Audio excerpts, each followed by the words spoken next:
চট্টগ্রাম বন্দর অপারেশনের ক্ষেত্রে এখানে আমি একটু আপনাকে সংশোধনী দিই, সেটা হচ্ছে চট্টগ্রাম বন্দর দেওয়া হচ্ছে না। চট্টগ্রাম বন্দর কর্তৃপক্ষ বাংলাদেশ সরকার চালাবে, টার্মিনাল গুলো অপারেট করতে দেওয়া হচ্ছে ফর সার্টেন পিরিয়ড। আমি আপনার সাথে এটা এখানে একমত যে 30 বছর না দিয়ে 10 বছর 15 বছর দিতে পারতো, এটাও আমি আপনার সাথে একমত। এবং সরকার অতি অবশ্যই প্রধান বিরোধী দলগুলোর সাথে আলোচনা করে এটা দেওয়া উচিত ছিল, এটাও আপনার সাথে আমি।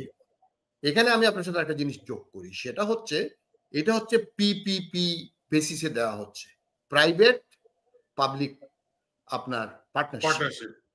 এই পার্টনারশিপের এখানে গোপনীয়তা কথা যেটা বলা হচ্ছে বা আপনি একটু উল্লেখ করলেন, এখানে আমি আপনাকে বলি বিশ্ব ব্যাংকের যে প্রাইভেট উইং আছে IFC, international finance corporation, Bangladesh সরকার এবং এই আমাদের প্রাইভেট সেক্টর বিজিএমইএ বা বিকেএমইএ বা FBCCI, Chittagong chamber, Dhaka chamber, এরা মিলে কিন্তু একটা গাইডলাইন তৈরি করছে টিটু ভাই, সেটা হইল পিপিপি।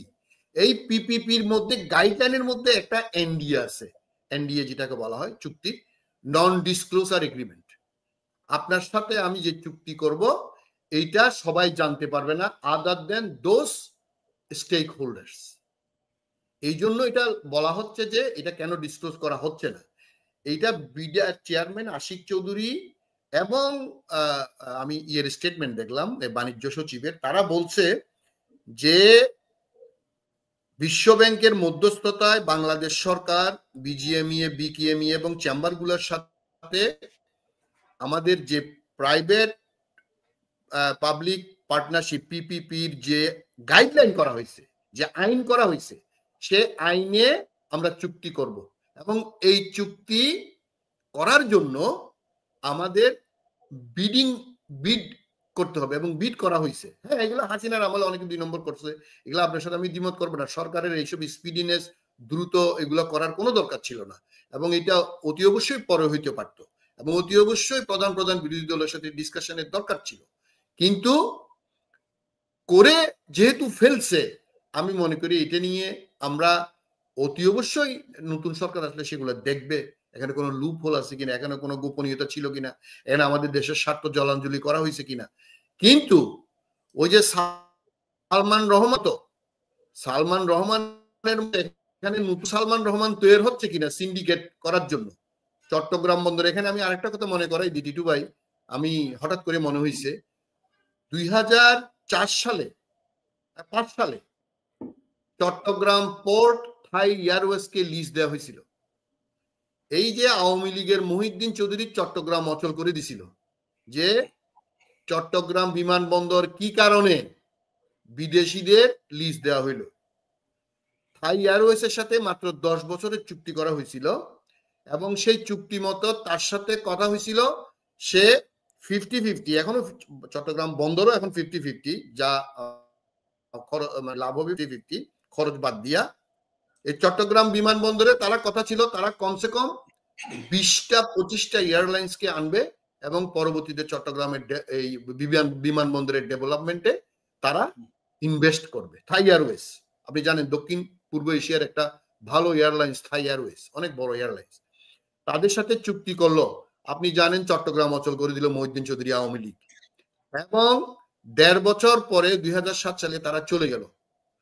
তখন চট্টগ্রাম বিমানবন্দরে 6-7টা বিদেশি এয়ারলাইন্স, বিমান বাংলাদেশ এয়ারলাইন্স বা আমাদের প্রাইভেট এয়ারলাইন্স ছাড়া আপনার 6-7টা বিদেশি এয়ারলাইন্স চলতো।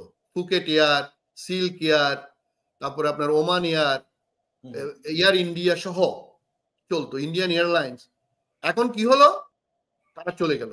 আপনি জানেন 2005 থেকে এখন 2025 চট্টগ্রাম বিমানবন্দরের কি অবস্থা আপনি জানেন টিটু ভাই? চট্টগ্রাম বিমানবন্দরে এখন একটা বিদেশি এয়ারলাইন শুধু অপারেট করে, একটা, আর মাঝে মাঝে আরেকটা আসে, একটা হচ্ছে ফ্লাই দুবাই, আরেকটা হচ্ছে এয়ার আরাবিয়া, আর কোনো বিদেশি এয়ারলাইন্স নাই। এবং ওখানে জিজি পোকা মানে ডাকে আপনি রাতের 8টার পরে 9টার পরে। এই আপনি এই যে আমরা যে বলি কথায় কথায় টিটু ভাই, আপনি তো অত্যন্ত খোঁজ খবর রাখেন, আপনি এই আপনাকে আমি শুধু উদাহরণটা দিলাম। চট্টগ্রাম বিমানবন্দর আপনি দেখেন সরকারের কি অবস্থা। চট্টগ্রাম বিমানবন্দর হচ্ছে ঢাকার পরে দেশের মানে 70-80 লাখ মানুষের শহর চট্টগ্রাম শহর। আপনি সেখানে এয়ারপোর্টে একটা 4 স্টার 5 স্টার না 3 স্টার হোটেলও নেই মনে করেন। এই যে বিদেশি এয়ারলাইন্স কেন আসবে? থাই এয়ারওয়েজ দায়িত্ব নিয়েছিল, তারা হোটেল করবে, তারা একটা বোর্ডিং ব্রিজ, মানে ফকিরের কারবার, যে বোর্ডিং ব্রিজ আমি 10টা 15টা করার প্ল্যান করে একটা এয়ারপোর্ট করব, যেখানে 70-80 লাখ মানুষ, দেশের প্রধান বন্দর, সেই শহরের বিমানবন্দরের এই অবস্থা। তাহলে আজকে যদি আমি বলি টিটু ভাই, আমরা এগুলোর জন্য সম্পূর্ণ দায়ী হচ্ছে অপদার্থ রাজনৈতিক, একদম রাজনীতি, এই অপদার্থ দুর্নীতিগ্রস্ত দুর্বৃত্তায়িত রাজনীতির কারণে বাংলাদেশের অবস্থা। তাহলে আমার তো মনে হয় রাজনীতিটাকেই তো আমার মনে হয় অন্যান্য, আপনি তো রাজনীতির বাইরে যেতে পারবেন না টিটু ভাই, রাজনীতির ভিতরেই থাকতে হবে। কিন্তু এই যে ইনএফিশিয়েন্ট অথর্ব এই যে রাজনৈতিক চিন্তা চেতনা, এই যে ডিজিটাল যুগে, এই যে আপনি বললেন না, আপনি একজন, যারা, আমি কারো দেশপ্রেম নিয়ে কথা বলার আমার অধিকার নাই, কিন্তু এই যে রাজনীতিবিদ, আমি আপনি অনেকেই রাজনীতি করছি বা করি, কথার কথা, কিন্তু এইসব ব্যাপারে আপনি কোন রকমের আপনি কাউকে আপনি ছাড় দিতে পারবেন না দেশের স্বার্থে। আমি একজন ব্যক্তিকে ভালোবাসতে পারি, আমি একটা দলকে পছন্দ করতে পারি, আমি একটা রাজনীতিকে আমি পছন্দ করতে পারি, কিন্তু আমার দেশের স্বার্থে, এই যে আপনি যে আর্গুমেন্টটা দিলেন, এটা আপনি দেশের স্বার্থে দিচ্ছেন, আমি আপনাকে অনার করি, বাট এই যে আজকে দ্রুত সরকার দিচ্ছে, কেন দিচ্ছে? আমি মনে করি, আমি দৃঢ়ভাবে বিশ্বাস করি, আপনি জানেন আমার বাড়ি চট্টগ্রাম, আমি চট্টগ্রাম বন্দরে বা চট্টগ্রামের ব্যবসা বাণিজ্যে কম বেশি জড়িত ছিলাম। আমি দেখতে পাচ্ছি আরেকটা সিন্ডিকেট তৈরি হচ্ছে, বিদেশিদেরকে না দিলে এই সিন্ডিকেট দখল করার সমূহ সম্ভাবনা আছে। চট্টগ্রাম বন্দর যদি আপনি ঠিক না করেন, বাংলাদেশের কিচ্ছু ঠিক হবে, বাংলাদেশের ব্যবসা বাণিজ্য গোল্লায় যাবে। এবং যারাই এই ব্যবসা, মানে যাদের স্বার্থ জড়িত চট্টগ্রাম বন্দরের এই যে সিন্ডিকেটের স্বার্থ, যেটা দেশের স্বার্থ এক জায়গায় টিটু ভাই, আর সিন্ডিকেটের স্বার্থ আরেক জায়গায়।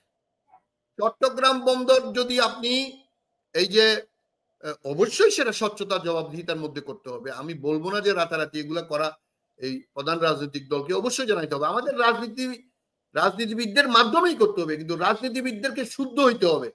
54 বছরে যদি আমরা এখনো আমাদের গণতন্ত্র ঠিক করতে পারি নাই, বন্দর করতে ঠিক করবে? আপনি আমাকে বলেন। আপনি একটু আগে বললেন না, এই যে কুটচাল, চট্টগ্রাম বন্দরেও হাসিনা কুটচাল দিছে, এখনো কেউ আমাদের প্রধান রাজনৈতিক দলের নেতাদেরকে, বড় নেতাদেরকে আপনি অন্ধকারে রেখে এখানে কেউ কুটচাল দিতে চাচ্ছে বলে আমার কাছে তথ্য আছে। তো সেই সুতরাং আমি মনে করি এখন তত্ত্বাবধায়ক সরকার ডক্টর মোহাম্মদ ইউনূস সাহেবের নেতৃত্বে চট্টগ্রাম বন্দরের যে ঘটনাটা ঘটতেছে, জিটু ভাই আপনি আমার সাথে দ্বিমত করবেন, এটা আপনার অধিকার, কিন্তু আমি মনে করি এটা খুব ভালো একটা সিদ্ধান্ত হয়েছে।